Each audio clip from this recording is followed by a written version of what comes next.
bakers! Today I will be baking cinnamon rolls.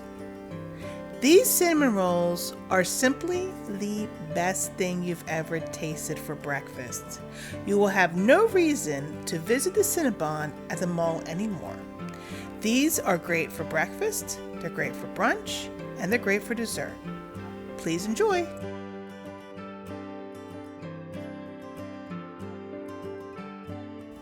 This is everything that you will need to make the enriched cinnamon roll dough.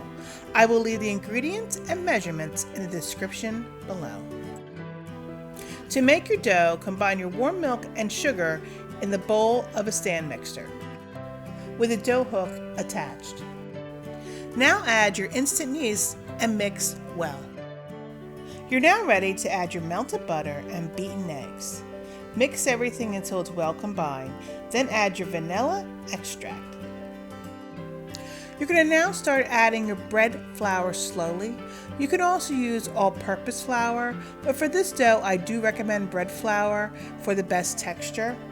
Once you have half your bread flour added, then add your salt and then the rest of your flour slowly until a nice ball forms. The dough will be slightly sticky.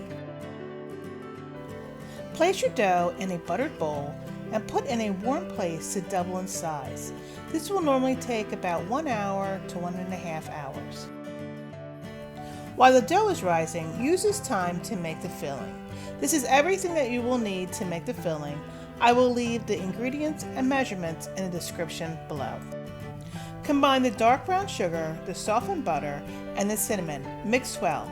Don't worry if you feel like your mixture is a little on the dry side. Once your dough is doubled in size, punch your dough down and roll it out to a rectangle, about 17 by 12 inches on a lightly floured surface. Keep the rectangle as square as possible by pulling the corners.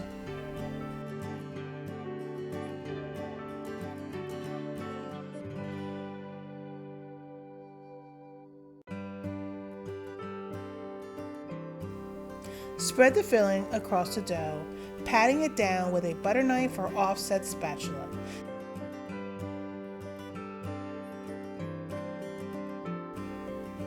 Roll your dough starting on the long side of your rectangle.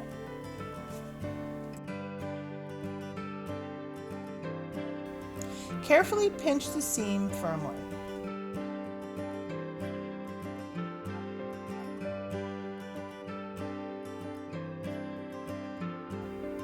I like to put the dough log in the freezer for 15 to 20 minutes so the dough will stiffen up and it'll make it much easier to cut. Once your dough is cold, cut into 12 equal pieces and place in a 17 by 11 buttered baking dish.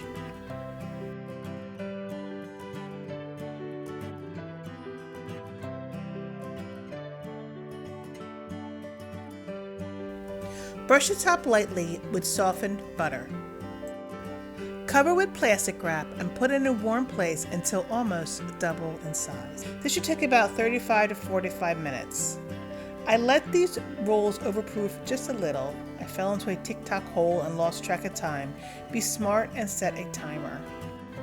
Bake your rolls in a 350-degree oven for 25 to 30 minutes until lightly brown. While your rolls are rising, this is a good time to make the cream cheese frosting. This is everything that you will need to make your cream cheese frosting. I will leave the ingredients and the measurements in the description below.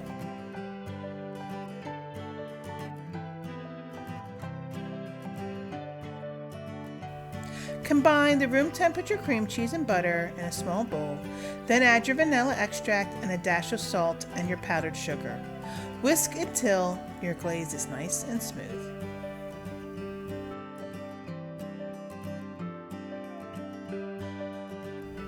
Once you remove your rolls from the oven, let them cool on a wire rack for about 10 minutes and then spread with your cream cheese frosting.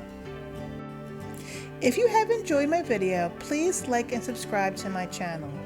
Also be sure and hit the notification bell so that every time you will be notified when I post a new video. Next week, I will be baking an easy but very impressive orange almond poppy seed tea cake. Happy baking!